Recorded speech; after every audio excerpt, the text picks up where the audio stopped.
धनबाद और बोकारो जिले से स्थानीय नियुक्तियों में शामिल किए गए भोजपुरी और मगही को हटाए जाने के बाद भी झामुमो के पूर्व विधायक अमित महतो ने अपने पार्टी और पद से इस्तीफा दे दिया और सीधे वो हमारे साथ आज धनबाद पहुंचे हुए हैं। युवाओं को आज उन्होंने काफ़ी जोश भरा है उनमें। अब बताइए अमित जी, अभी आप यहाँ आए हुए थे, यहाँ आने का सबसे पहला मकसद क्या था? जी, सबसे पहले तो हम यहाँ पर आए चूँकि हमारे यहाँ विनोद धाम है और विनोद बाबू की कर्मस्थली है, जन्मभूमि है। उनकी शहादत स्थली को हम आज प्रणाम किए, उनसे हम आशीर्वाद लेना चाहते थे कि आने वाले दिनों में हम झारखंडियों की बेहतर लड़ाई को लड़ सकें। जिस तरीके से विनोद बाबू ने इस झारखंड को बनाने के लिए अपना योगदान दिया, निसंदेह झारखंडियों को उसका उचित हक, अधिकार और सम्मान दिलाने के लिए हमें जो कुछ भी करना पड़े हम करेंगे, न रुकेंगे न झुकेंगे। एक चीज़ और, 2 दिन पहले एक बयान आया है जगन्नाथ बाबू का। उन्होंने कहा है कि जो लोग 1932 आधारित खतियान की मांग कर रहे हैं वो बेवकूफ़ है। आप क्या कहेंगे? हाँ, तो सबसे पहले तो वही करते थे, अब समझ लिए सबसे बड़ा बेवकूफ़ कौन है। दूसरी बात है कि ये जो 1932 की बात, सर हम तो हमेशा ही कहते हैं कि खतियान हमें दे दीजिए। 1932 चूँकि उससे पहले भी कुछ जगह सर्वे हुए हैं, उसके बाद में भी हुए हैं, तो खतियान हम कहना चाहेंगे कि जिसके हाथों में है खतियान वही हमारी झारखंडी की निशान। तो जिनके हाथ में है खतियान उन्हें ही तृतीय और चतुर्थ वर्ग की नौकरियों में नियोजित कराए जाने चाहिए। ये सबसे बेहतर तरीका होता है। लेकिन ये बीच में भाषा को लाकर यहाँ पर लोगों के बीच में आपसी कलह पैदा कराई गई, वैमनस्य फैलाया गया और कुछ नहीं।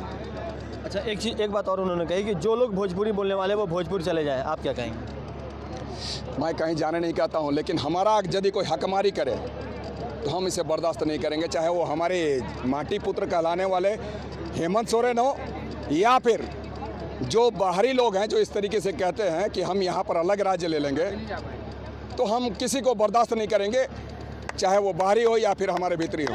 जो हमारे हक को छीनने का कोशिश करेगा, जो हमारी पहचान मिटाने का काम करेगा, उसके विरोध में अमित और उसके साथ उसके सहयोगी और आप जैसे लोग जो यहाँ के धरती पुत्र हैं उनके साथ मिलकर हम उस लड़ाई को लड़ेंगे।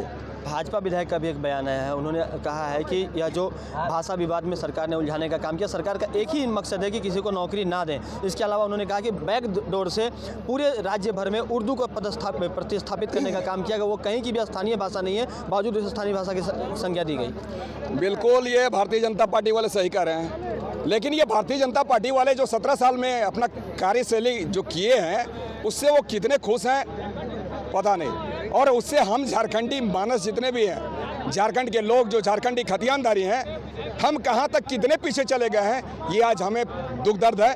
और ये शायद वो भारतीय जनता पार्टी और आजसू वाले लोग भी जानते हैं। अगर ये भारतीय जनता पार्टी और आजसू पार्टी इस झारखंड के प्रति उतना ही प्रेम दर्शाते तो आज से पहले इन 17 सालों में जो उन्होंने सिर्फ और सिर्फ मलाई खाने का काम किया है, सरकार में रह के यहाँ पर अपनी जेबें भरने का काम किया है, भ्रष्टाचार और भूख को बढ़ावा देने का काम किया है, तो हम समझते हैं कि ये बात उन लोगों को कहना शोभा नहीं देता। अगर वो खतियान नीति बना देते, स्थानीय नीति बना देते, खतियान आधारित नियोजन नीति बना देते, खतियान आधारित, तो आज ये सब दिन हमें देखना नहीं पड़ता। तो आज वो किसी के बारे में क्या बुराई कर ले, वो खुद ही आज दलदल में फंसे हुए व्यक्ति हैं जिन्होंने ये दलदल बनाकर चला है। और झारखंड मुक्ति मोर्चा तो खैर झारखंड मुक्ति मोर्चा है।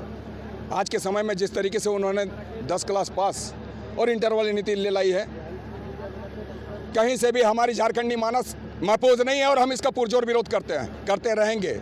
एक बात और, जिस तरह से हेमंत सरकार का अभी का क्रियाकलाप है, कौन कौन से ऐसे कार्य थे जो आपको पार्टी छोड़ने के लिए मजबूर करती है? इसके अलावे नहीं सर, हमारा बस एक ही डिमांड है कि स्थानीय नीति, नियोजन नीति खतियान आधारित बनाई जाए। अगर ये खतियान आधारित स्थानीय नीति बन जाएगी, नियोजन नीति बन जाएगी, तो हम तमाम लोग अपने घर में अपने घर को महफूज कर लेंगे, झारखंड को महफूज कर लेंगे, अपना भविष्य को हम तय कर लेंगे। साथ साथ ये भाषाई अतिक्रमण का जो दौर है, ये सब होता नहीं। इन लोगों ने अपनी अपनी तरीके से अपने अपने लोगों को यहाँ नियोजित कराने का ये तरीका, ये नुस्खा अपनाया है। हम बात कर ले भारतीय जनता पार्टी की, उन लोगों ने राज्य स्तर पर इस भाषा को ले लाया। आज झारखंड मुक्ति मोर्चा की तो उन्होंने जिला स्तर पर ले लाया। एक ही सिक्के के दो पहलू हैं। अब इस विषय पर हम क्या कहें सर? बिल्कुल। एक बात और, अब तो आपने रास्ते अलग कर लिए हैं, तो क्या नई पार्टी बनाएंगे या फिर युवाओं को इस तरह संगठित करते हुए आगे बढ़ते रहेंगे? युवा ही नहीं, बुजुर्ग हैं, हमारी माताएं, हमारी बहनें, एक एक लोग आप देखे होंगे किस तरीके से हमारी मानव श्रृंखला में खड़ी होती है सबसे बुजुर्ग लेडीज़, और दूसरे दिन स्वर्गवास हो जाता है उनका। तो ऐसे तमाम लोगों का हमें सहयोग चाहिए, आशीर्वाद चाहिए, प्यार चाहिए, मोहब्बत चाहिए। जो लोग खतियानी हैं, झारखंडी हैं, हमें किसी पार्टी की और बैनर की आवश्यकता नहीं पड़ेगी। हम अपनी लड़ाई को हम अपने तरीके से लड़ेंगे। अभी जो हमारे तमाम जो दर्शक इस खबर को देख रहे हैं उनसे क्या अपील करना चाहेंगे?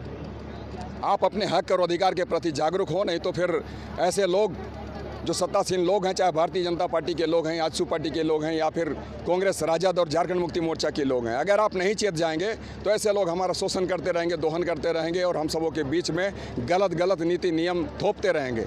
हमें अपने अधिकार के प्रति जागरूक होना है ताकि हम ऐसे लोगों को, ऐसे दलों को मुंह तोड़ जवाब दे सकें। इस सरकार का भविष्य और कितने दिनों तक दिख रहा है आपको? भविष्य तो जनता तय करती है। आने वाले दिनों में हो सकता है 5 साल होने वाला, हो सकता है कि ये 2 साल में गिर जाए, हो सकता है 1 साल में गिर जाए। 5 साल का कार्यकाल तय कर यदि कोई व्यक्ति, हम कहते हैं ना कि अति जो होता है उसका अंत होता है, तो जिस दिन आज ये शुरुआत कर रही है, अति जिस दिन इनका हो जाएगा, ख़त्म हो जाएंगे ये लोग। तो ये थे अमित महतो। इन्होंने स्पष्ट कहा है कि सरकार को किसी भी स्थिति में झुकना होगा, खतियान आधारित स्थानीय नीति के साथ नियोजन नीति इन्हें लागू करना होगा, और इन्होंने जो कारवा बनाया है इसमें किसी पार्टी में यह शामिल ना होगा, ना ही ये इनके द्वारा कोई नया पार्टी बनाया जाएगा। ये युवाओं को, बुजुर्गों को, तमाम झारखंडियों को साथ लेकर आगे बढ़ेंगे और आने वाले वक्त में सरकार को माकूल जवाब देंगे। इन्होंने यह भी कहा है कि बहुत ही जल्द यह सरकार भी गिर जाएगी। बहरहाल देखना होगा कि केंद्र सरकार के इशारे पर कुछ होता है उथल पुथल, या फिर झारखंड की सरकार 5 साल का कार्यकाल पूरा करती है। कैमरा पर्सन प्रकाश के साथ राजकुमार जायसवाल, न्यूज़ बाइस्कोप, धनबाद।